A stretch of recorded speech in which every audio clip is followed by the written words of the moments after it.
کچھ چہرے ایسے ہوتے ہیں جن پر دکھ کے بادل کبھی چھٹتے دکھائی نہیں دیتے۔ حسن صاحب بھی انہی لوگوں میں سے ایک تھے۔ حسن صاحب ایک انتہائی نفیس، شریف، نرم دل انسان تھے۔ دفتر کا ہر ملازم ان کا احترام کرتا تھا۔ وہ نہ صرف اپنے ماتحت سٹاف کا خیال رکھتے بلکہ غریبوں کے ہمدرد تھے۔ تقریباً ہر دوسرے دن وہ اپنی گاڑی کی ڈگی میں راشن کے تھیلے، گرم پکے ہوئے چاولوں کے ڈبے رکھواتے اور دفتر سے واپسی پر مستحق افراد میں خود تقسیم کر کے گھر جاتے تھے۔ ان کی زندگی میں ایک گہرا سناٹا اس وقت آیا جب اس کی بیوی رقیہ طویل بیماری کے بعد انتقال کر گئی۔ رقیہ کی وفات کے بعد حسن بالکل خاموش ہو گئے۔ ان کے چہرے سے وہ مسکراہٹ بالکل غائب ہو چکی تھی جو کبھی دفتر کے ماحول کو روشن کر دیا اور جو ہمارے حوصلے بڑھا دیا کرتی تھی۔ میری طرح دفتر کا ہر سٹاف ممبر یہی چاہتا تھا کہ حسن صاحب کے چہرے پر خوشیاں پھر سے لوٹ آئیں۔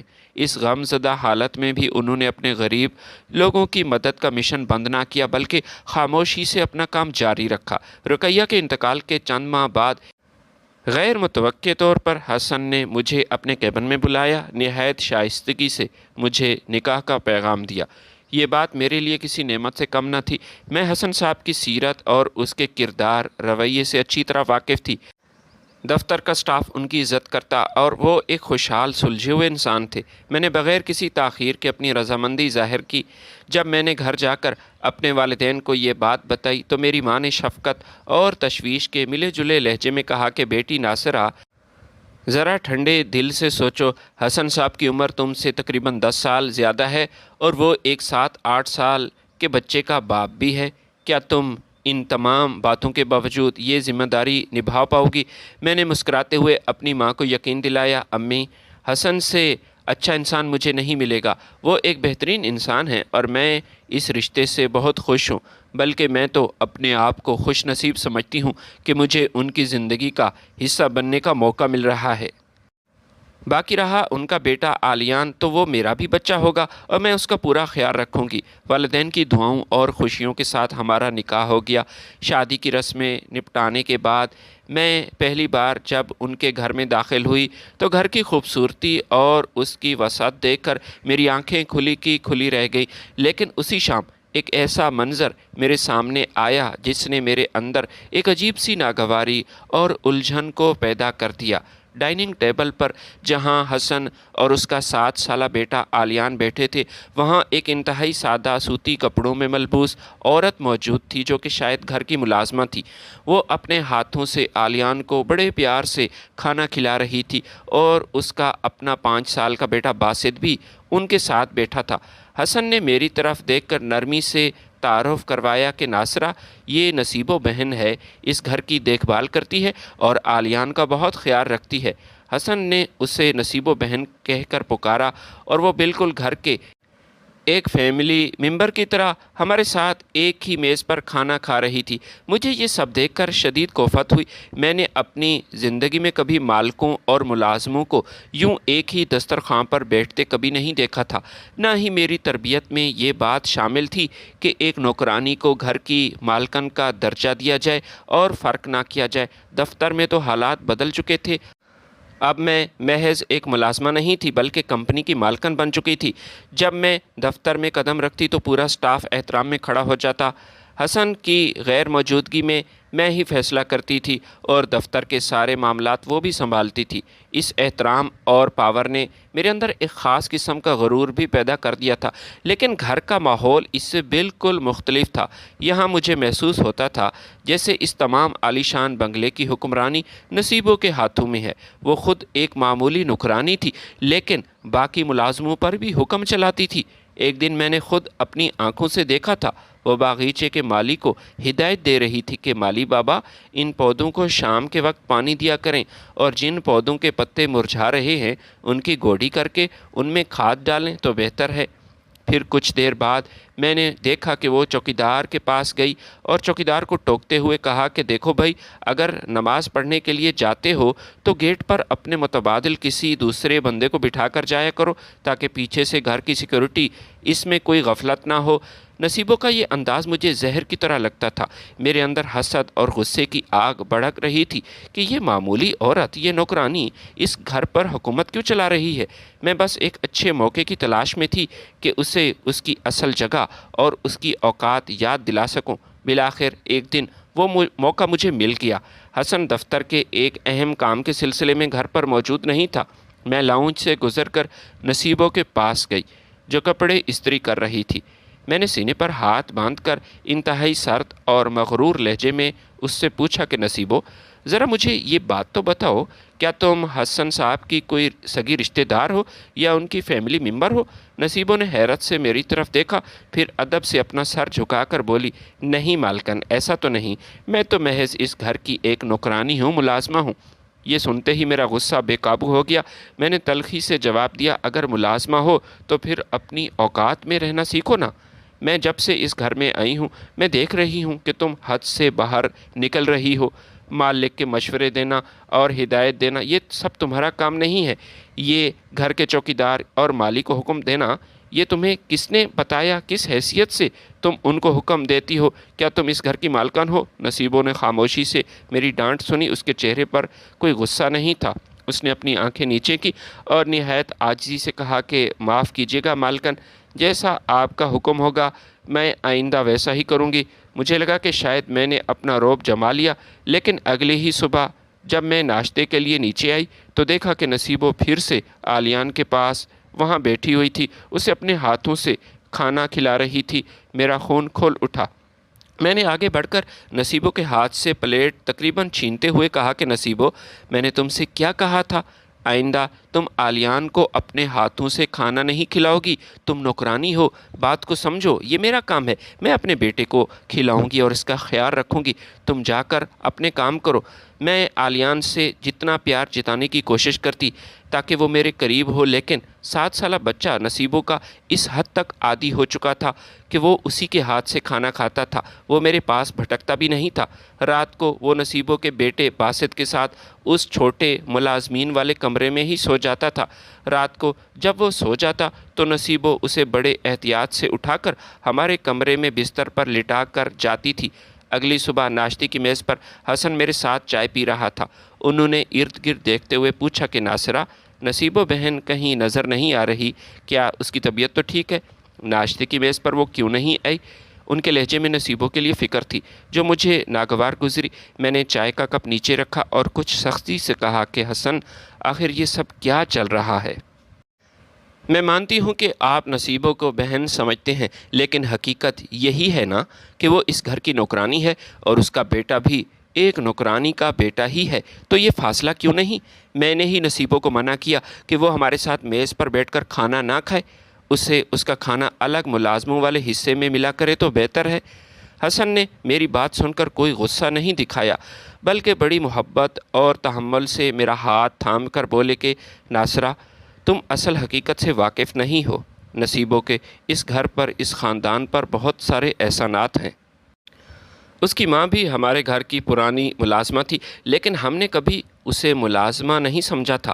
میں بہت چھوٹا تھا جب میری ماں کا انتقال ہو گیا تھا۔ نصیبوں کی ماں نے ہی مجھے اپنے سگے بچوں کی طرح پالا تھا اور پیار دیا تھا۔ انہوں نے ایک ٹھنڈی آہ بھری اور بات جاری رکھتے ہوئے کہا کہ پھر جب آلیان کی ماں رقیہ بیمار ہوئی اور کئی سال تک بستر سے نہ اٹھ سکی، تو ان مشکل حالات میں نصیبوں نے نہ صرف چھوٹے سے آلیان کو سنبھالا بلکہ میری بیوی کا بہت خیال رکھا، دن رات اس کی ایسی خدمت کی جو کوئی سگی بہن بھی نہیں کر سکتی تھی۔ اگر میں چاہتا تو رقیہ کو کسی بڑے مہنگے ہسپتال میں داخل کروا سکتا تھا جہاں اس کا خیال رکھا جائے، لیکن مجھے ہسپتال کی نرسوں سے زیادہ نصیبوں کی نیت اور اس کی دیکھ بھال پر بھروسہ تھا۔ اس لیے ناصرہ، میں تم سے گزارش کرتا ہوں کہ آئندہ نصیبوں کے ساتھ کسی قسم کا سخت رویہ مت رکھنا۔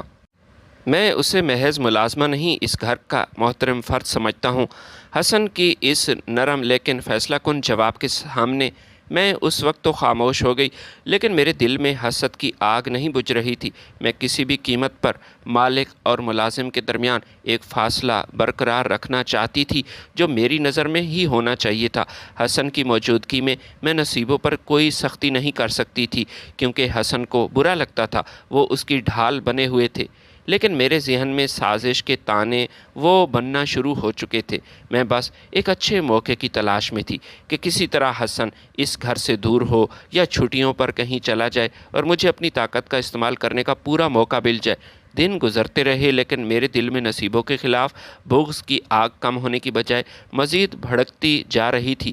مجھے ہر وقت یہی میرے دماغ پر دھن سوار تھا کہ کسی طرح اس عورت کا اس گھر سے نام و نشان مٹا دوں، یہ اس گھر سے چلی جائے، دفع ہو جائے اور اس کی اصل جگہ اسے دکھاؤں۔ وہ موقع بھی جلد ہی آ گیا۔ حسن کی کمپنی کا ایک بڑا کلائنٹ امریکہ میں تھا اور حسن کو ہر سال آخر میں میٹنگز اور کاروباری معاملات کے سلسلے میں کئی مہینوں تک امریکہ جانا پڑتا تھا۔ وہ تقریباً 3 سے 4 مہینے وہاں رہتے تھے۔ جب حسن کے جانے کے دن قریب آئے تو انہوں نے مجھ سے کہا کہ ناصرہ، میں سوچ رہا ہوں کہ اس بار تم بھی اور میرا بیٹا بھی میرے ساتھ چلیں تو بہتر ہے، وہاں کچھ اچھا وقت گزر جائے گا اور تم گھوم پھر لینا۔ ظاہری طور پر میں چاہتی تھی کہ اس کے ساتھ جاؤں، اور میں نے حسن کے سامنے ایک انتہائی وفادار اور ذمہ دار بیوی کا روپ دھارا اور معصومیت سے کہا کہ حسن، آپ کا ساتھ تو مجھے بہت عزیز ہے اور میں بھی یہ چاہتی ہوں، لیکن آپ کی غیر موجودگی میں گھر اور اتنا بڑا دفتر یہ کون سنبھالے گا؟ اگر میں چلی گئی تو پیچھے یہ سب کچھ بکھر جائے گا، آلیان کی دیکھ بھال یہ کون کرے گا، اور پھر دفتر کے یہ اہم معاملات یہ کون دیکھے گا؟ اس لیے آپ بے فکر ہو جائیں، میں یہاں سب کچھ اچھے سے سنبھال لوں گی۔ حسن میری یہ بات سن کر مطمئن ہو گیا، میری اس بات سے کافی متاثر ہوا اور انہوں نے میری سوچ کو سراہا، لیکن حقیقت تو یہ تھی کہ میں اپنے دل میں ایک شیطانی خوشی محسوس کر رہی تھی۔ میں جانتی تھی کہ حسن کے جاتے ہی اس گھر پر میری مکمل حکمرانی ہوگی اور نصیبوں کو سبق سکھانے کا اس سے بہترین موقع شاید مجھے پھر کبھی نہیں ملے گا۔ جس دن حسن کی فلائٹ تھی اور وہ نصیبوں اور باسط سے بہت محبت سے ملے، انہوں نے نصیبوں کو کچھ پیسے دیے، اس کے سر پر ہاتھ رکھا، آلیان کا خاص خیال رکھنا اس نے ہدایت کی۔ جیسے ہی حسن کی گاڑی ایئرپورٹ کے بنگلے کے بڑے دروازے سے باہر نکلی اور ایئرپورٹ کی طرف وہ روانہ ہوا، میرے چہرے کا نقاب اتر گیا۔ میں لاؤنج سے سیدھی ملازمین والے اس حصے میں گئی جہاں نصیبوں آلیان کے کپڑے استری کر رہی تھی۔ میں نے جا کر اس کے ہاتھ سے گرم استری چھینی اور اسے پرے دھکیلتے ہوئے انتہائی تلخ اور غصیلی آواز میں کہا کہ خبردار نصیبو، آج کے بعد تم آلیان کے پاس نہیں بھٹکو گی، یہ میرا حکم ہے۔ آلیان اب صرف میری ذمہ داری ہے، تم اس کی ماں بننے کی کوشش مت کرو، اس کی میں ماں ہوں۔ نصیبوں نے ڈرتے ہوئے سہمے ہوئے لہجے میں کہا کہ مالکن، آلیان بابا تو بچپن سے ہی میرے پاس رہتا ہے، میرا عادی ہے، میرے بغیر یہ کھانا ہی نہیں کھاتا، اور حسن بھائی نے بھی تو کہا ہے کہ آلیان کا خیال رکھنا۔ میں نے کہا بند کرو حسن بھائی کہنا، وہ تمہارے صاحب ہیں، وہ بھائی نہیں۔ میں نے چیخ کر اس کی بات کاٹی، حسن اس وقت یہاں موجود نہیں ہے، اس گھر کی مالکن میں ہوں اور اب میرا حکم چلے گا۔ آج کے بعد آلیان تم سے بات کرے گا نہ تمہارے کمرے میں سوئے گا، اگر تم اس کے پاس بھی مجھے دکھائی دی تو مجھ سے برا کوئی نہیں ہوگا۔ اس دن کے بعد سے میں نے نصیبوں کو گھر کی ہر چیز سے لا تعلق کر دیا تھا۔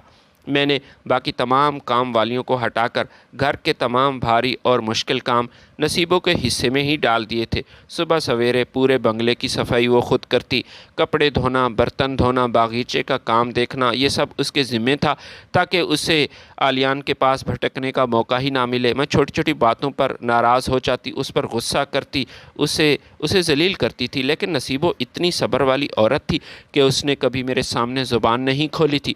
وہ خاموشی سے سر جھکا کر میری کڑوی باتیں یہ سنتی اور اپنے کام میں لگ جاتی تھی۔ آلیان اپنی نصیبو خالہ سے ملنے کے لیے تڑپتا تھا، نصیبوں کی آنکھوں میں بھی آلیان کے لیے ممتا کا سمندر جھلکتا تھا جو میں دیکھتا تھا، لیکن میرے خوف کی وجہ سے وہ بیچاری اپنے آنسو پی کر اس سے دور ہی رہتی تھی۔ ایک دن نصیبوں کو شدید تیز بخار تھا، اس کا جسم تپ رہا تھا، اس سے کھڑا بھی نہیں ہوا جا رہا تھا۔ اس حالت میں بھی وہ صحن میں بیٹھ کر کپڑے دھو رہی تھی اور اس کے ہاتھ کانپ رہے تھے۔ اسے تیز بخار تھا۔ اسے تکلیف میں دیکھ کر بھی میرے پتھر دل کو ذرا بھی رحم نہ آیا، بلکہ میرے کلیجے کو ٹھنڈک پہنچی تھی کہ میں نے اس کا یہ غرور خاک میں ملا دیا ہے۔ بڑی آئی مالکن بننے کے خواب دیکھنے والی، لیکن صرف ذلیل کرنا میرے لیے کافی نہیں تھا۔ میں اسے گھر سے نکالنا چاہتی تھی، بے دخل کرنا چاہتی تھی۔ چند دن بعد میں نے ایک انتہائی گھنونی اور شاطرانہ سازش تیار کی۔ حسن نے مجھے شادی کے تحفے میں ایک انتہائی قیمتی سونے کا لاکٹ دیا تھا، جس کی قیمت لگ بھگ 60-70 لاکھ تھی۔ اس کی قیمت لاکھوں میں تھی۔ میں نے وہ لاکٹ اپنی الماری کی تجوری سے نکالا اور اسے ایسی جگہ پہ چھپا دیا جہاں کوئی سوچ بھی نہیں سکتا کہ وہ آخر کہاں گیا، یعنی صحن کے کونے میں پڑے پرانے گملے کے مٹی کے نیچے۔ لوہا گرم دیکھ کر میں نے پورے گھر میں شور مچانا شروع کیا۔ میں نے چیخ چیخ کر سب کو بتایا، شور مچایا کہ ہے میرے سونے کا لاکٹ وہ چوری ہو گیا، میری تجوری یہاں غائب ہے، یہاں سے لاکٹ غائب ہے۔ اس گھر میں نصیبوں کے سوا یہ کون کر سکتا ہے؟ نصیبو چور ہے، یہ عورت چور ہے۔ پورے گھر کے ملازمین جمع ہو گئے۔ نصیبو گھبرا کر بھاگی ہوئی آئی۔ جب اس نے سنا کہ اس پر چوری کا الزام لگا ہے تو اس کے پیروں تلے زمین نکل گئی۔ اس نے اپنے 5 سالہ بیٹے باسط کے سر پر ہاتھ رکھا اور زارو قطار روتے ہوئے بولی کہ مالکن خدا کا خوف کریں۔ میں اپنے بیٹے کے سر پر ہاتھ رکھ کر کہتی ہوں کہ میں نے چوری نہیں کی، بلکہ مجھے نہیں معلوم کہ وہ لاکٹ کہاں۔ میں اس بچے کے سر کی قسم کھاتی ہوں میں نے آپ کا لاکٹ نہیں چرایا، لیکن میں نے اس کی ایک بھی نہ سنی۔ میں نے فوراً اپنے والدین اور اپنے بھائی خالد کو فون کر کے بلایا کہ غضب ہو گیا، گھر کی ملازمہ نے ہماری چوری کی۔ میرا بھائی خالد بنگلے میں داخل ہوا۔ اس نے نصیبوں پر دھونس جماتے ہوئے کہا، دیکھو عورت، سیدھی طرح مان جاؤ اور لاکٹ واپس کرو تو بہتر ہے، اسی میں تیری بھلائی ہے۔ ہم سب جانتے ہیں کہ تیرا شوہر شدید بیمار ہے اور تجھے اس کے علاج کے لیے پیسوں کی ضرورت ہے، اس لیے تم نے وہ لاکٹ چرایا ہے۔ بتاؤ وہ لاکٹ کہاں چھپایا ہے؟ اگر لاکٹ واپس کرو گی میں تمہیں پیسے دوں گا۔ نصیبوں نے ہاتھ جوڑ کر خالد کے سامنے گڑ گڑاتے ہوئے کہا کہ میں سچ کہہ رہی ہوں، میرا شوہر بیمار ہے، یہ حقیقت ہے، بستر پر ہے، لیکن میں اس گھر میں چوری نہیں کر سکتی۔ حسن بھائی میری اور میرے شوہر کی دوا کا سارا اخراجات وہ خود اٹھاتے ہیں، وہ مجھے وقت پر پیسے بھی دیتے ہیں، میں حسن بھائی کے گھر چوری کیسے کر سکتی ہوں؟ خالد نے آگے بڑھ کر اسے ڈانٹا، خبردار اگر ایسی بات دوبارہ کی، میں تمہیں جانتا ہوں، میں تم جیسی عورتوں سے واقف ہوں، اور مالک کو بھائی کہنا، یہ اپنی اوقات میں رہو، یہ تم اس گھر کی نوکرانی ہو، بس نوکرانی بن کر رہو، بار بار بھائی مت کہو۔ خالد بھائی یہ ایسے سیدھے نہیں مانے گی، آپ ایسا کریں پولیس کو فون کریں، یہی میں آپ کو مشورہ دیتی ہوں۔ پولیس کی مار پڑے گی تو میرے خیال میں یہ سچ اگل دے گی کہ لاکٹ کہاں رکھا ہے۔ خالد نے فوراً اپنے موبائل سے پولیس اسٹیشن فون کر کے پولیس کو بلایا۔ پولیس کے آنے میں ابھی چند منٹ باقی تھے، لیکن میرے اندر کا شیطان تسلی نہیں پا رہا تھا۔ میں نصیبوں کو مکمل طور پر رسوا ذلیل کرنا چاہتی تھی تاکہ وہ زندگی بھر کسی کے سامنے سر اٹھانے کے قابل نہ رہے۔ میں باورچی خانے سے ایک بڑی کینچی اٹھا کر لائی اور اپنے بھائی سے کہا کہ نصیبوں کے ہاتھ پیر یہ باندھ دے۔ خالد نے فوراً صحن میں موجود ایک پکے ستون کے ساتھ نصیبوں کو مضبوط رسیوں کے ساتھ باندھ دیا۔ وہ چیخ رہی تھی کہ ایسا مت کریں، لیکن میرے بھائی نے وہ رحم کی بھیک مانگ رہی تھی، مالکن خدا کے لیے ایسا ظلم مت کریں، میں بے گناہ ہوں، لیکن مجھ پر اندھا غرور سوار تھا۔ میں نے کینچی سے نصیبوں کے لمبے بالوں کو بے دردی اور بے ترتیبی سے کاٹنا شروع کیا۔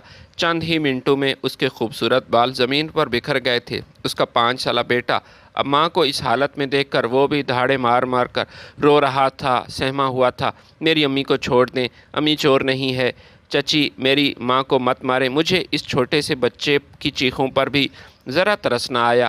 بال کاٹنے کے بعد میرا غصہ ٹھنڈا نہیں ہوا۔ میں نے ایک کالی راکھ اٹھائی اور سیاہی اٹھائی اور نصیبوں کے پورے چہرے پر وہ مل کر اس کا منہ کالا کر دیا۔ پھر میں نے اپنا موبائل نکالا اور اس کی اسی حالت کی ویڈیو بنائی تاکہ بار بار دیکھ سکوں۔ یہی نہیں بلکہ میں نے اپنے ڈرائیور کو بلا کر کالونی میں یہ بات پھیلائی کہ دیکھو، حسن جس عورت کو اپنی بہن سمجھتے تھے، جس پر وہ اندھا اعتماد کرتے تھے، اس عورت نے کتنی گھٹیا حرکت کی ہے، وہ چور نکلی۔ اس نے مالکن کا سونے کا لاکٹ چوری کیا۔ تھوڑی ہی دیر میں پولیس کی گاڑی سائرن بجاتی ہوئی بنگلے کے اندر داخل ہوئی۔ انسپکٹر اور کانسٹیبلز گاڑی سے نیچے اترے۔ انہوں نے ستون سے بندھی اور منہ کالی اور کٹے بالوں والی نصیبوں کو دیکھا۔ میں نے انسپکٹر سے کہا کہ انسپکٹر صاحب، یہ عورت چور ہے، اس لیے میں نے اس کی یہ حالت کی۔ اس نے میرا قیمتی لاکٹ چوری کیا، اسے لے جائیں اور اچھے سے اس کی تلاشی اور تحقیق کریں، جب تک یہ نہ مانے اسے مارتے رہیں۔ پولیس نے رسی کھول کر نصیبوں کو گھسیٹتے ہوئے گاڑی میں ڈالا۔ چھوٹا باسط روتا ہوا ماں کی گاڑی کے پیچھے بھاگا۔ امی، میں نے آگے بڑھ کر اس 5 سالہ بچے کو زور سے دھکا دیا، جس سے وہ دور جا کر بجری پر جا گرا اور اس کے گھٹنے چھل گئے۔ میں نے نفرت سے کہا، جا کر اپنی اس چور ماں کے ساتھ جیل میں ہی سڑ۔ بیچارہ باسط روتا ہوا اپنے چھلے ہوئے گھٹنوں کے ساتھ اپنی ماں کی پولیس کی گاڑی کے پیچھے سڑک پر بھاگتا ہوا چلا گیا۔ اس شام جب وہ دونوں نظروں سے اوجھل ہو گئے، ماں بیٹا یہاں سے چلے گئے، تو میں نے ایک لمبا سانس لیا۔ آج پہلی بار میرے حسد سے بھرے دل کو سکون، ٹھنڈک محسوس ہوئی تھی۔ میں نے سوچا کہ میں نے اپنے راستے کا سب سے بڑا کانٹا ہمیشہ کے لیے نکال پھینکا ہے، اور اب اس کی منحوس شکل دوبارہ نہیں دیکھوں گی۔ نصیبوں کے پولیس کے ساتھ جانے کے بعد گھر میں عجیب سا ہو کا عالم تھا، سناٹا چھا گیا تھا۔ میں اپنے عزائم میں کامیاب ہو چکی تھی۔ اب بنگلے کی میں اصل حقیقی مالکن بن چکی تھی۔ شروع کے دنوں میں آلیان کافی اداس تھا، وہ روتا تھا، تنہا تھا، خاموش رہنے لگا۔ نہ تو وہ کھل کر کھلتا تھا، نہ ہی کھاتا پیتا تھا۔ وہ اکثر راتوں کو روتا معصومیت سے مجھ سے سوال پوچھتا تھا کہ چھوٹی امی، نصیبو، خالہ کہاں ہے؟ مجھے بتائیں، وہ واپس کیوں نہیں آ رہی؟ اور میرا بھائی وہ باسط کہاں گیا؟ میں اس کے بغیر سوالات کے جواب دیے اس سے بہلاتی اور اس کے سر پر ہاتھ پھیرتی، اور اس کے ذہن میں نصیبوں کے خلاف ہر وقت زہر گھولنے کی کوشش کرتی تھی تاکہ وہ بھول جائے۔ بیٹا، وہ لوگ اچھے نہیں تھے، وہ گندے لوگ تھے۔ نصیبوں ایک چور تھی، اس نے تمہاری امی کا سونا چوری کیا۔ وہ گندے لوگ ہیں اور اب وہ گھر میں کبھی واپس نہیں آئیں گے۔ اب میں تمہیں سب کچھ تمہیں کھلاؤں گی، اپنے ہاتھوں سے تمہیں پیار کروں گی، تم میرے بیٹے ہو۔ آلیان خاموشی سے سر جھکا لیتا تھا، لیکن اس کی معصوم آنکھوں میں وہ سوال اور درد تھا، اسے میں نظر انداز کرتی۔ گھر کی مالکن بننے کے ساتھ ساتھ میں ہر روز صبح تیار ہو کر حسن کی جگہ دفتر میں جاتی، اس کا آفس سنبھالنے لگی۔ وہاں بھی سٹاف پر میرا ہی رعب اور دبدبہ تھا۔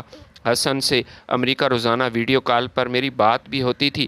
میں نے اس کے سامنے بالکل معمول کے مطابق مسکرا کر باتیں کرتی، گھر اور دفتر کی تمام تر خبریں اسے دیتی تھی، لیکن نصیبوں کے معاملے میں نے مکمل خاموشی اختیار کر رکھی تھی۔ میں نے اس پر ظاہر نہیں ہونے دیا کہ گھر میں سب کچھ ٹھیک ٹھاک ہے، تاہم میرے دل میں ایک خدشہ ضرور رہتا تھا کہ کہیں انسپکٹر نصیبوں کو بے گناہ سمجھ کر چھوڑ نہ دے۔ اس لیے میں نے خاموشی سے انسپکٹر کو فون کیا اور اس سے کہا کہ دیکھو انسپکٹر، وہ عورت بہت ڈھیٹ اور چالاک عورت ہے، اسے کبھی چھوڑنا مت جب تک وہ اپنے جرم کا اقرار نہ کرے اور لاکٹ کا کچھ اتا پتہ نہ چل جائے، اسے مارتے رہو، اسے کسی صورت رعایت نہیں ملنی چاہیے۔ مجھے نہیں معلوم تھا کہ جیل کی ان تاریک سلاخوں کے پیچھے اس بے گناہ عورت کے ساتھ کیا سلوک کیا جا رہا تھا اور اس پر کیا بیت رہی تھی، لیکن مجھ پر غرور کا بھوت سوار تھا۔ اس نے میرے اندر سے انسانیت کا اخلاق، احساس سب ختم کر دیا تھا۔ تقریباً 6 مہینے گزر گئے۔ حسن کا امریکہ کا دورہ مکمل ہوا اور وہ بالآخر واپس پاکستان لوٹ آیا۔ جس وقت حسن سفر کی تھکن سے چور عالیشان بنگلے کے مرکزی دروازے سے اندر داخل ہوئے، ان کی نظریں فوراً گھر کے کونے کونے کو تلاش کرنے لگیں۔ انہوں نے اپنے ہاتھ میں پکڑے بڑے بڑے شاپنگ بیگز اٹھائے ہوئے تھے اور کافی تحفے تحائف بھی تھے۔ ارد گرد دیکھتے ہوئے بے تابی سے پوچھا کہ ناصرہ، نصیبو بہن کہاں ہے؟ اس کا بیٹا باسط مجھے نظر نہیں آ رہا، وہ کہاں ہے؟ میں امریکہ سے ان دونوں کے لیے بہت سارے کپڑے، کھلونے اور سامان لایا ہوں، کہاں ہیں وہ دونوں؟ ان کے لہجے میں وہی پرانی فکر تھی، وہی محبت تھی۔ میں نے اندر ہی اندر اپنے دانت پیسے کہ یہ اب بھی اس منحوس کو نہیں بھول رہا۔ میں نے اپنے چہرے پر دکھ اور ہمدردی کا ایک نقاب اوڑھا اور حسن کے پاس جا کر انتہائی ہمدردانہ انداز میں بولی کہ حسن، میں آپ کے جذبات اور نیکی کے دل سے قدر کرتی ہوں۔ آپ نے ایک معمولی نوکرانی کو اپنے گھر میں جگہ دی، عزت دی، اسے بہن کا درجہ دیا، لیکن افسوس کہ وہ عورت اس قابل نہیں تھی۔ وہ عورت نہایت کم ظرف اور احسان فراموش نکلی۔ حسن نے میری طرف دیکھا اور کہنے لگا کہ کیا مطلب؟ تم کیا کہنا چاہتی ہو ناصرہ؟ کھل کر بتاؤ۔ میں نے ایک فرضی آہ بھری اور کہا کہ حسن، آپ کے جانے کے کچھ ہی دنوں بعد اس نے میری غیر موجودگی میں تجوری سے میرے سونے کا وہ قیمتی لاکٹ چوری کر لیا جو آپ نے مجھے دیا تھا، اور یہاں سے بھاگ گئی۔ حسن کا رنگ فک ہو گیا، اسے یقین نہیں تھا۔ انہوں نے نفی میں سر ہلاتے ہوئے کہا کہ نہیں، ایسا ممکن نہیں ناصرہ، میں اس بات پر یقین نہیں کر سکتا۔ میں نصیبوں کو بچپن سے جانتا ہوں، وہ اپنے ایمان کی اتنی پکی ہے کہ جان دے سکتی ہے لیکن وہ چوری نہیں کر سکتی۔ تمہیں ضرور کوئی مغالطہ ہوا ہے۔ میں اس رد عمل کے لیے پہلے ہی تیار تھی۔ میں نے فوراً کالونی کے 2-3 جھوٹے گواہوں کو فون کر کے بلایا جنہیں میں نے پیسے دیے تھے، جنہیں پیسے کی لالچ دی تھی، اور وہ لوگ مان گئے تھے کہ ہم اس کے خلاف جھوٹی گواہی دیں گے۔ وہ لوگ حسن کے سامنے آ کر صفائی سے جھوٹ بولنے لگے۔ حسن بھائی، ناصرہ بالکل ٹھیک کہہ رہی ہے، آپ کی بیوی جھوٹ نہیں بول رہی، ہم نے خود اپنی آنکھوں سے دیکھا، وہ چوری کر کے بھاگی تھی، بعد میں پولیس آئی اور اسے پکڑ کر لے گئی، اب وہ جیل میں ہے۔ حسن کا دل ٹوٹ گیا، وہ کافی مایوس ہوا، اس کے چہرے پر گہرا صدمہ تھا، لیکن اس کا دل پھر بھی اس بات کو تسلیم کرنے کے لیے تیار نہیں تھا۔ وہ ایک لمحہ ضائع کیے بغیر اپنی گاڑی کی چابی اٹھا کر فوراً اس پولیس اسٹیشن کی طرف روانہ ہو گیا۔ حسن کی تھانے جاتے دیکھ کر میرے ہاتھ پاؤں پھول گئے، مجھے بھی گھبراہٹ ہو رہی تھی، مجھے ڈر تھا کہ کہیں انسپکٹر سچ نہ اگل دے۔ میں نے فوراً انسپکٹر کو فون کیا اور گھبراہٹ میں کہا کہ انسپکٹر صاحب، میرا شوہر ابھی پولیس اسٹیشن آ رہا ہے، وہ 10-15 منٹ بعد پہنچ جائے گا، بات کو سنبھال لیجیے گا، شام تک آپ کے ذاتی اکاؤنٹ میں 1 لاکھ روپیہ میں بھیج دوں گی، بس حسن کو کچھ پتہ نہیں چلنا چاہیے۔ فون کے دوسرے پار سے انسپکٹر نے ایک ٹھنڈی اور بوجھل آواز آئی، میڈم صاحبہ، پیسے بھیجنے کی اب کوئی ضرورت نہیں اور آپ پریشان نہ ہوں کیونکہ نصیبو اب اس دنیا میں نہیں رہی۔ یہ سن کر جیسے میرے جگر میں کسی نے چھری مار دی ہو، میں حیران ہوئی اور پریشان ہوئی، میرے منہ سے لفظ نہ نکل سکے۔ انسپکٹر نے بات جاری رکھی اور کہا کہ 2 ہفتے پہلے جیل میں قید کی حالت میں اس کا انتقال ہو گیا، اسی حالت اس کی پہلے ہی خراب تھی اور وہ تشدد برداشت نہ کر سکی، اور اس کی موت کے کچھ ہی دنوں بعد اس کا بیمار شوہر، وہ بھی گھر میں اکیلا دم توڑ گیا، اور ان کا 5 سالہ بیٹا باسط ابھی تک لاپتہ ہے، اس کا کچھ اتا پتہ نہیں کہ وہ کہاں گیا۔ یہ خبر میرے لیے کسی ایٹم بم سے کم نہیں تھی۔ فون میرے ہاتھ سے چھوٹنے لگا۔ میں نے تو اسے صرف ذلیل کرنے کے لیے گھر سے نکالا تھا، لیکن میری یہ جھوٹی سازش، حسد اور غرور نے پورے کے پورے خاندان کو ہی نگل لیا تھا۔ میں اسے جان سے نہیں مارنا چاہتی تھی، لیکن میری غلطی کی وجہ سے بے گناہ عورت جیل میں مر گئی، اس کا بیمار شوہر وہ بھی بغیر دیکھ بھال کی وجہ سے مر گیا، اور ان کا معصوم بچہ وہ غائب تھا۔ حسن جب پولیس اسٹیشن پہنچا تو انسپکٹر نے قانونی کارروائی کی بات کرتے ہوئے انہیں بتایا کہ نصیبو اب اس دنیا میں نہیں رہی۔ حسن وہاں شدید صدمے کی حالت میں رونے لگا، نصیبوں کے اس چھوٹے سے کرائے کے گھر کی طرف بھاگا جہاں اس کا شوہر رہتا تھا، لیکن وہاں جا کر اس کے قدم جم گئے۔ مکان کے زنگ آلود دروازے پر تالا لٹک رہا تھا۔ محلے والوں نے حسن کو گھیر لیا اور دکھ بھرے لہجے میں کہا کہ حسن بھائی، نصیبوں کے جیل کے مرنے کی خبر سن کر اس کا بیمار شوہر صدمے سے چل بسا، وہ تو پہلے ہی بیمار تھا۔ اس کے مرنے کے بعد مالک مکان نے سامان باہر پھینک دیا، گھر کو تالا لگا لیا۔ ان کا 5 سالہ بچہ باسط، اس کا بھی کوئی اتا پتہ نہیں کہ وہ کہاں گیا، کسی کو اس کے بارے میں کچھ معلوم نہیں۔ حسن یہ سن کر ٹوٹ چکا تھا۔ وہ کئی دنوں تک اپنے کمرے میں بند رہا، نہ کسی سے بات کرتا تھا، نہ وہ آفس جاتا تھا۔ میں نے ان کی آنکھوں میں درد دیکھا تھا، افسوس دیکھا تھا، لیکن اب کچھ نہیں ہو سکتا تھا۔ وہ بار بار یہی کہہ رہا تھا کہ نصیبو بہن کی تو نے حفاظت نہ کی، میری غیر موجودگی میں ان کا پورا خاندان اجڑ گیا۔ میں ان کے پاس بیٹھتی، انہیں تسلی دینے کی کوشش کرتی، حسن آپ اس عورت کے لیے خود کو کیوں جلا رہے ہیں جو چوری کر کے بھاگی تھی؟ آپ زیادہ پریشان مت ہوں، جو ہو گیا سو ہو گیا، اب اپنے آپ کو سنبھالیں، آلیان کے لیے جئیں۔ حسن میری طرف دیکھتا، لیکن اس کی آنکھوں میں ایک ایسا سناٹا تھا جیسے وہ مجھ سے نہیں بلکہ اپنی قسمت کو دیکھ رہے ہوں۔ ظاہری طور پر تو میں اپنے مقصد میں کامیاب ہو چکی تھی، میں پرسکون تھی کہ اب وہ عورت مجھے گھر میں نظر نہیں آ رہی تھی۔ میں اپنے عالیشان بنگلے، کروڑوں کے کاروبار کی مالکن بھی تھی، میرے راستے کی ہر رکاوٹ دور ہو چکی تھی، لیکن اس دن کے بعد سے میرے اندر کا سکون ہمیشہ ہمیشہ کے لیے غائب ہو چکا تھا۔ راتوں کو جب میں سوتی تھی مجھے یوں لگتا تھا جیسے نصیبوں کے کٹے ہوئے وہ بال، باسط کی وہ چیخیں، وہ میرے گرد گھوم رہی ہیں۔ اندر سے میں مسلسل بے چین ہونے لگی تھی۔ یہ سچ تھا کہ میں نصیبوں سے حسد کرتی تھی، اسے ذلیل کرنا چاہتی تھی، لیکن میں یہ کبھی نہیں چاہتی تھی کہ وہ مر جائے۔ میں اسے جان سے نہیں مارنا چاہتی تھی اور اس کا معصوم بچہ وہ بھی غائب ہو جائے، در بدر ہو جائے، مگر تیر کمان سے نکل چکا تھا اور نصیبوں اور اس کے پورے خاندان کے بکھر جانے کا جو دردناک یہ باب بند ہوا تھا، اس کے اثرات حسن کے اوپر نقش ہو چکے تھے۔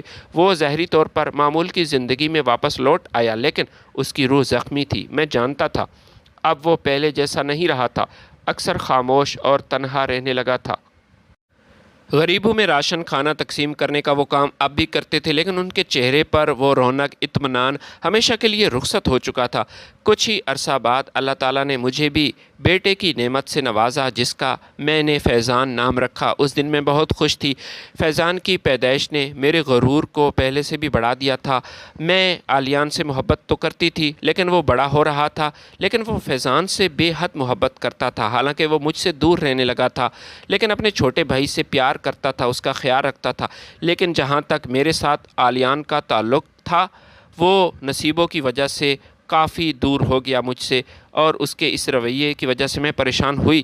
وہ مجھ سے کم باتیں کرتا، ہمیشہ مجھ سے دور رہنے کی کوشش کرتا، اور اس کی آنکھوں میں ایک ایسا فاصلہ تھا جسے میں لاکھ کوششوں کے باوجود مٹا نہ سکی۔ وقت بڑی تیزی سے پر لگا کر اڑتا رہا۔ دن مہینوں میں، مہینے سالوں میں بدلتے گئے۔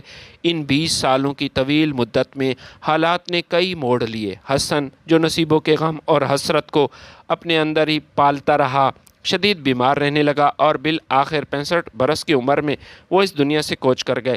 اپنے باپ کی وفات کے فوراً بعد عالیان نے بھی اس گھر سے ناطا توڑ لیا اور اس نے ملک چھوڑنے کا فیصلہ کیا۔ PhD کرنے کے لیے وہ امریکہ منتقل ہو گیا۔ اس نے مجھے کبھی اپنی ماں تسلیم نہیں کیا تھا، اور باپ کا سایہ اٹھتے ہی اس گھر سے اس کی اخلاقی وابستگی وہ بھی ختم ہو گئی۔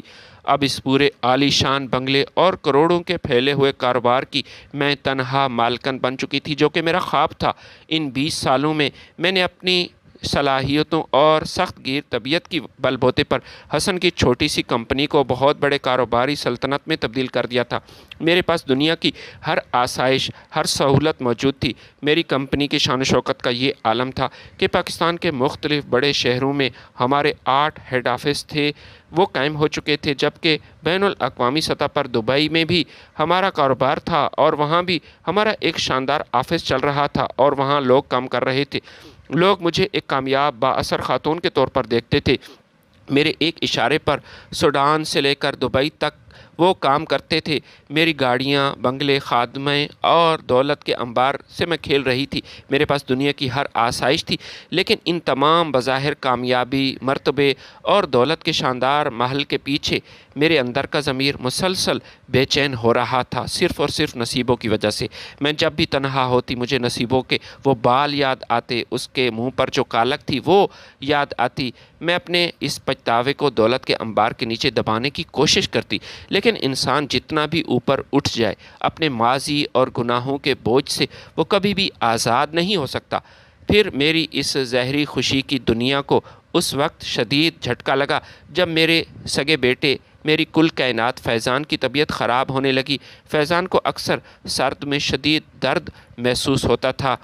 شروع میں ہم اسے عام تھکن یا آدھے سر کا درد سمجھ کر ادویات دیتے رہتے، لیکن آہستہ آہستہ اس کی حالت بگڑنے لگی، اسے چکر آنے لگے، اس کی نظر کم ہونے لگی، اور یہ درد اس حد تک بڑھ جاتا کہ وہ تڑپ اٹھتا تھا۔ تکلیف ہوتی تھی جب میں اسے ملک کے بہترین ہسپتال اور سرجنز کے پاس لے گئی، اور اس کے بعد MRI CT اسکین کیا گیا، تو جو انکشاف ہوا اس سے میرے پیروں تلے زمین نکل گئی۔ میں ششدر رہ گئی۔ ڈاکٹروں نے مجھے بتایا کہ فیضان کے دماغ میں بہت بڑا ٹیومر ہے۔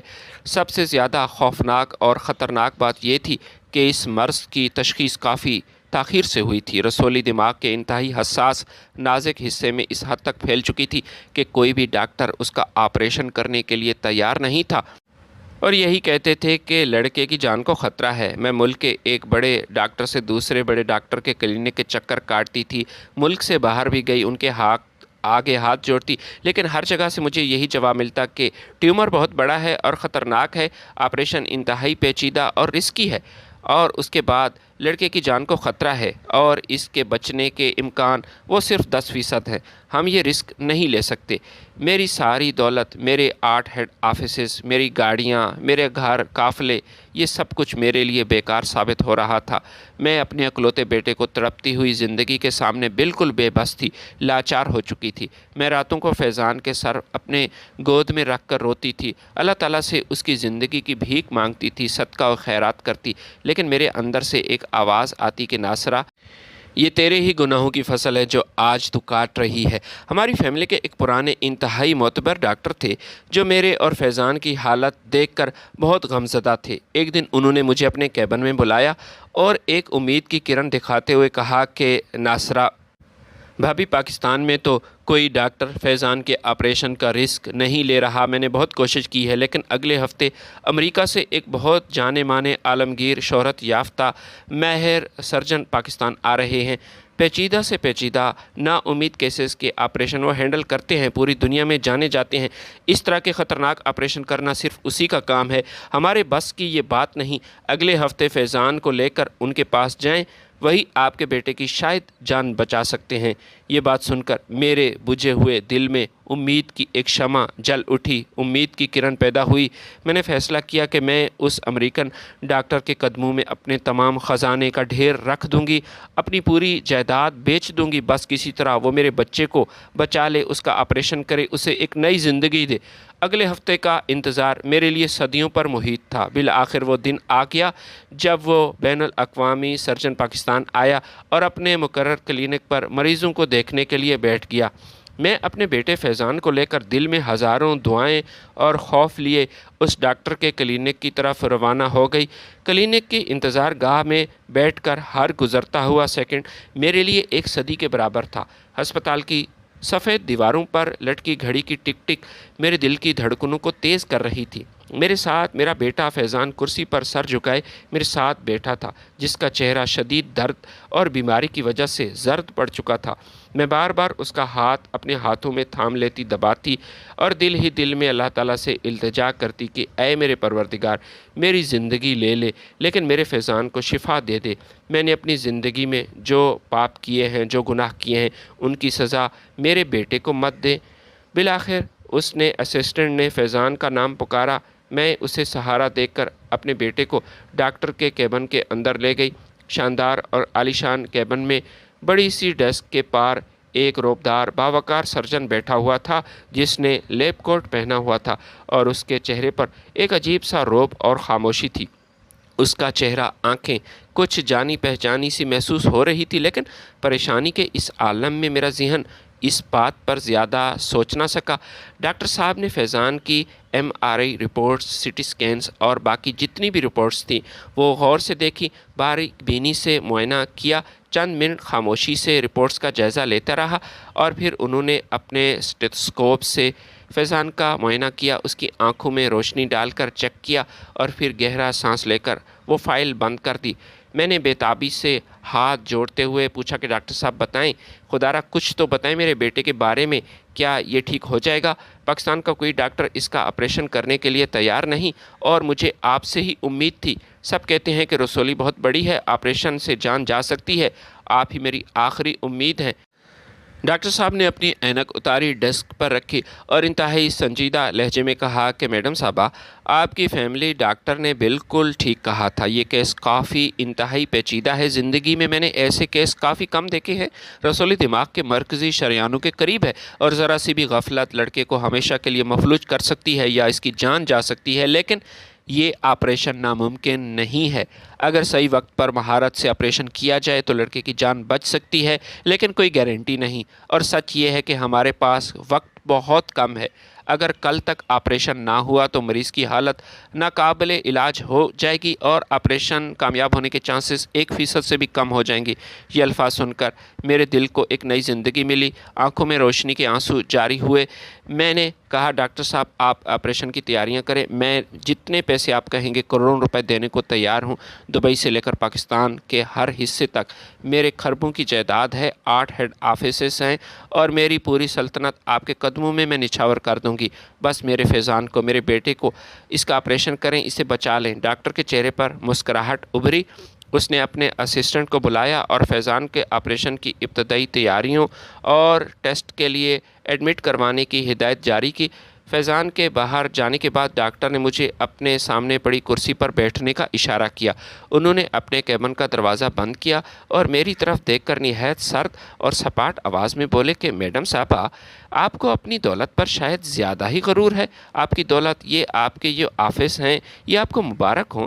میں مریض کے علاج کے لیے پیسہ نہیں لوں گا، اس لیے فیضان کے آپریشن کی کوئی مالی فیس نہیں ہے، لیکن اس آپریشن کی ایک خاص شرط ہے۔ یہ سن کر میں کافی حیران ہوئی۔ اگر وہ شرط آپ پوری کریں گی تبھی یہ آپریشن ہوگا، ورنہ میں بھی کل امریکہ فلائٹ پکڑ کر واپس چلا جاؤں گا اور آپ کا بیٹا اگلے چند گھنٹوں کے بعد دم توڑ دے گا۔ میں حیران ششدر رہ گئی۔ کیسی شرط؟ میں نے ڈاکٹر سے پوچھا۔ آپ جو شرط کہیں گے مجھے منظور ہے، آپ کہیے تو میں اپنی جان دینا چاہتی ہوں۔ کیا آپ چاہتے کیا ہیں؟ ڈاکٹر نے اپنی کرسی سے ٹیک لگائی۔ ان کا لہجہ برف کی طرح ٹھنڈا تھا۔ انہوں نے ایک ایسی شرط عائد کی جس کے بارے میں سوچ نہیں سکتی تھی اور جس کو سننے کے بعد میرے ہوش اڑ گئے۔ میڈم صاحبہ، اگر آپ اپنے بیٹے کی زندگی چاہتی ہیں تو آپ ابھی اسی وقت اپنے تمام سر کے بال منڈوائیں اور پھر بالکل گنجا آپ کو دکھنا پڑے گا۔ اس کے بعد آپ کالی سیاہی اس سے اپنا منہ اور سر کو کالا کریں اور اسی حال میں کٹے ہوئے بالوں کے ساتھ شہر کے سب سے مصروف ترین سڑک پر بیٹھ کر آنے جانے والے لوگوں کے سامنے ہاتھ پھیلا کر بھیک مانگنی پڑے گی آپ کو۔ اسی بھیک سے آپ کے بیٹے کا علاج ہوگا۔ اگر آج شام تک سورج غروب ہونے سے پہلے آپ نے سڑک پر بیٹھ کر بھیک مانگ کر 5,000 روپے جمع کر لیے تو میں وعدہ کرتا ہوں کہ آپ کے بیٹے کا آپریشن شروع ہو جائے گا، اور اگر 5,000 روپے آپ جمع نہ کر سکیں یا آپ نے یہ شرط پوری کرنے سے انکار کیا تو آپریشن روک دیا جائے گا۔ یہ شرط سن کر میرے پیروں تلے زمین نکل گئی۔ یہ کافی عجیب شرط تھی۔ میرے جسم میں ایک ایک ناخن کانپنے لگا۔ میں نے صدمے کی حالت میں چیخ کر کہا کہ ڈاکٹر صاحب، یہ آپ کیا کہہ رہے ہیں؟ یہ آپ کی کیسی بیہودہ شرط ہے؟ میں ناصرہ ہوں، میں اس کمپنی کی CEO ہوں، اتنی بڑی کمپنی کی مالکن، ارب پتی عورت۔ لوگ مجھ سے ڈرتے ہیں، میری عزت کرتے ہیں۔ میں سڑک پر منہ کالا کر کے بھیک مانگوں گی؟ آپ میرا کیوں تماشا بنانا چاہتے ہیں؟ آپ مجھ سے کروڑوں روپے لے لیں لیکن خدا را یہ شرط واپس لے لیں۔ ڈاکٹر نے اپنی فائل اٹھائی اور اٹھ کر کھڑے ہوئے۔ اور فیصلہ آپ کا ہے۔ آپ اگر بیٹے کی جان نہیں بچانا چاہتی، آپ کو اپنا غرور زیادہ عزیز ہے، آپ کی بیٹے کی زندگی عزیز نہیں، تو ٹھیک ہے، میں جا رہا ہوں۔ یاد رکھیے لڑکے کے پاس وقت بہت کم ہے۔ اگر آپ کو اپنی انا پیاری ہے تو اپنے بچے کو دنیا کے کسی بھی حصے میں لے جائیں، لیکن یاد رہے اس کے پاس صرف چند گھنٹے ہیں۔ ڈاکٹر کا یہ حتمی رویہ اتنا سخت تھا کہ میرے پاس کوئی چارہ نہیں تھا۔ میرے سامنے ایک طرف 20 سالہ تکبر عزت تھی، دوسری طرف میرا اکلوتا بیٹا تھا۔ ماں کی ممتا جیت گئی اور میری انا خاک میں مل گئی۔ میں نے روتے ہوئے ناگزیر طور پر سر جھکا دیا۔ ٹھیک ہے، مجھے آپ کی یہ شرط منظور ہے۔ ہسپتال کے ایک الگ کمرے میں نئی کو بلایا گیا۔ اس نے میرے ان بالوں کو جن پر میں ناز کرتی تھی مشین سے منڈوا کر بالکل صفر کر دیا۔ میں بالکل گنجی ہو چکی تھی، میرا سر پورے کا پورا سفید۔ اس کے بعد شیشے کے سامنے کھڑے ہو کر میں نے اپنے ہاتھوں سے کالی سیاہی اپنے چہرے پر، اپنے پورے چہرے سر پر مل لی۔ شیشے میں اپنی شکل دیکھ کر مجھے خوف محسوس ہو رہا تھا، لیکن میں نہیں سمجھ رہی تھی کہ یہ ڈاکٹر کیا چاہتا ہے۔ میں نے اپنے آنسو پر قابو پایا، باہر نکلی، شہر کے مصروف ترین چوراہے کی طرف گئی۔ سڑک گرم تھی، دھول مٹی میں ایک انتہائی ذلیل اور رسوائی والی جگہ پر بیٹھ گئی۔ وہ سڑک جہاں کبھی میری گاڑی تیزی سے گزرتی تھی، آج وہیں پر میں بیٹھی تھی، آنے جانے والے لوگوں کو دیکھتی۔ کچھ مجھے دیکھ کر ہنستے، کچھ افسوس کرتے اور کچھ تعجب سے دیکھتے۔ میں نے اپنے کانپتے ہاتھوں سے لوگوں کے سامنے ہاتھ پھیلائے، روتی ہوئی آواز میں بھیک مانگنے لگی۔ خدا کے لیے مجھے کچھ پیسے دے دو، میرے بیٹی کی زندگی کا سوال ہے، خدا کے نام پر کچھ دے دو۔ ایسے ہی میں کہہ رہی تھی، لوگ گاڑیوں کے شیشے نیچے کرتے، عجیب کوئی ویڈیو بنا لیتا، کوئی میری جھولی میں 10 روپے، کوئی 20 روپے پھینک دیتا۔ کچھ لوگ نفرت سے منہ پھیر لیتے کہ ایسے ہی یہ ڈرامہ کر رہی ہے۔ کچھ لوگ مجھے پاگل عورت سمجھ کر آگے بڑھ جاتے۔ گرمی، دھوپ، ذلت اور گھٹن سے میری روح فنا ہو رہی تھی، لیکن میرے ذہن میں فیضان کا چہرہ گھوم رہا تھا۔ سورج آہستہ آہستہ ڈھلنے لگا اور شام کے سائے گہرے ہو رہے تھے۔ گھنٹوں کی ذلت اور ہاتھ پھیلانے کے بعد بھی لوگ صرف چند سکے نوٹ پھینک رہے تھے جو کہ ناکافی تھے۔ جب اندھیرا چھانے لگا تو میں نے کانپتے ہاتھوں سے اپنی جھولی میں جمع شدہ رقم کو گننا شروع کیا۔ 10، 20 اور 50، 100 روپے بس اتنے تھے۔ میں نے بار بار پیسے گنے، لیکن یہ جب میں نے کل ملا کے دیکھے تو 430 روپے تھے۔ یہ رقم ناکافی تھی۔ میں روتی ہوئی ننگے پاؤں، کٹے ہوئے بالوں، کالے منہ کے ساتھ واپس کلینک کی طرف بھاگی۔ میں تڑپتے ہوئے ڈاکٹر کے کیبن میں داخل ہوئی۔ وہ پیسے ان کے سامنے ڈیسک پر رکھے اور ان کے سامنے ہاتھ جوڑ کر میں نے رو کر کہا کہ ڈاکٹر صاحب، میں نے کوشش کی، مجھے معاف کر دیں۔ میں نے زندگی میں کبھی بھیک نہیں مانگی، لیکن میں نے اپنی تمام تر کوشش کے باوجود یہ 430 روپے میں جمع کر سکی۔ 5000 مجھ سے جمع نہ ہو سکے۔ میں آپ کے سامنے التجا کرتی ہوں، ہاتھ جوڑتی ہوں، میرے بیٹے کا آپریشن شروع کریں، وقت ضائع نہ کریں، خدا را اس کی جان بچا لیں۔ میں آپ کے اپنے تمام خزانے آپ کو دے دوں گی۔ ڈاکٹر نے ڈیسک پر پڑے ان نوٹوں کو دیکھا اور نہایت سرد لہجے میں نفی میں سر ہلایا۔ میں نے آپ سے کہا تھا نا، شرط پوری کیے بغیر آپریشن نہیں کر سکتا۔ آپ 5000 جمع نہ کر سکیں، اس لیے میں اپنا یہ وعدہ پورا کرنے کا پابند نہیں۔ میری فلائٹ کا وقت ہوا چاہتا ہے، میں امریکہ واپس جا رہا ہوں۔ آپ دنیا کے کسی بھی ملک لے جا کر اپنے بیٹے کا علاج کروا سکتی ہیں، لیکن یاد رکھیے آپ کے بیٹے کے پاس صرف 4 گھنٹے کا وقت باقی ہے۔ 4 گھنٹے کے اندر اگر آپریشن نہ ہوا تو یہ مر جائے گا۔ یہ سنتے ہی میرے اندر کا حوصلہ ٹوٹ گیا۔ میں نے اپنی تمام تر غرور عزت بھول کر ڈاکٹروں کے پیروں میں گر گئی۔ میں نے اس کے جوتوں کو اپنے آنسوؤں سے بھگوتے ہوئے سسکیاں لیتے ہوئے کہا کہ ڈاکٹر صاحب، کچھ خدا کا خوف کریں، مجھ پر رحم کریں، ایک ماں پر رحم کریں، یہ ایک ماں کی التجا ہے، میرا بیٹا مر جائے گا، خدا را مجھ پر، میرے بچے پر رحم کریں۔ کچھ لمحات کے لیے کیبن میں مکمل خاموشی رہی۔ ڈاکٹر نے جھک کر مجھے اپنے پیروں سے اٹھایا، پیچھے کی طرف دھکیلا۔ اس کی آواز میں ایک صدمہ، دکھ اور غصہ تھا جس نے پورے کمرے کو کپکپا دیا۔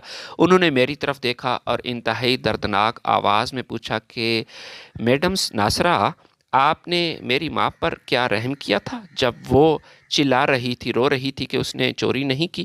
یہ جملہ مجھ پر بجلی بن کر گرا۔ میں نے روتے ہوئے، آنسو میرے جم گئے، میرا جسم سن ہو گیا۔ میں سمجھ گئی کہ یہ سب کیوں ہو رہا ہے۔ ڈاکٹر نے اپنی اینک اتاری اور پھر اپنے لیب کوٹ جیب سے ایک پرانی زرد پڑی ہوئی تصویر نکال کر میرے سامنے بڑھائی۔ میں نے کپکپاتے ہاتھوں سے تصویر لی۔ وہ نصیبوں کی تصویر تھی۔ اس کے ساتھ 5 سالہ چھوٹا باسط وہ بھی کھڑا تھا۔ میں نے حیرت اور خوف کے عالم میں ڈاکٹر کے چہرے کو دیکھا۔ وہ چہرہ، وہ آنکھیں، وہ 5 سالہ بچہ جس کے گھٹنوں کو میں نے اپنے بنگلے کے باہر بجری پر چھلنے کے لیے دھکا دیا تھا۔ میں نے لرزتی ہوئی آواز میں پوچھا، بیٹا آپ کون ہیں؟ ڈاکٹر کی آنکھوں میں آنسو تیرنے لگے، لیکن ان کا لہجہ چٹان کی طرح سخت تھا۔ حالانکہ میں اسے پہچان چکی تھی، پھر بھی تصدیق کرنے کے لیے اس سے پوچھ رہی تھی، میں ہوں ناصرہ کا بیٹا، جس کا بے گناہ بیٹا، جس کی ماں پر آپ نے ایسے ہی ظلم کیا تھا، لاکٹ چوری کرنے کا جھوٹا الزام لگایا تھا۔ میں باسط ہوں اور آپ نے میری ماں کو ستون کے ساتھ باندھ کر ظلم کیا تھا، اس کے بال کاٹے تھے۔ آج میں نے اپنی ماں کا بدلہ لیا۔ میں وہ بدقسمت بیٹا ہوں جس کا بیمار باپ تنہائی کی وجہ سے، دوا نہ ملنے کی وجہ سے مر گیا، اور جس کی معصوم ماں جیل کے اندر پولیس کے تشدد اور صدمے کی وجہ سے دم توڑ گئی۔ باسط کی آواز رند گئی۔ اس نے اپنے آنسو صاف کیے۔ آپ نے مجھے دھکا دیا، گلیوں میں در بدر کیا۔ اگر ایک نیک دل انسان مجھے سڑک سے نہ اٹھاتا، یتیم خانے اور پھر امریکہ اپنے ساتھ لے کر نہ جاتا، مجھے نہ پڑھاتا، ڈاکٹر نہ بناتا، تو شاید میں مر جاتا۔ آج جب میں نے آپ کی فائل دیکھی، آپ کا نام ناصرہ تھا، تو قدرت نے مجھے میرا ماضی یاد دلایا۔ میں آپ کو وہ تمام درد محسوس کروانا چاہتا تھا جو میری ماں نے سہا۔ اپنے بالوں کا کٹنا، منہ کا کالا ہونا، سڑک پر ذلیل ہونا، میرے پیروں تلے زمین نکل چکی تھی۔ مجھے یوں لگا کہ زمین پھٹ جائے اور میں اس کے اندر سما جاؤں۔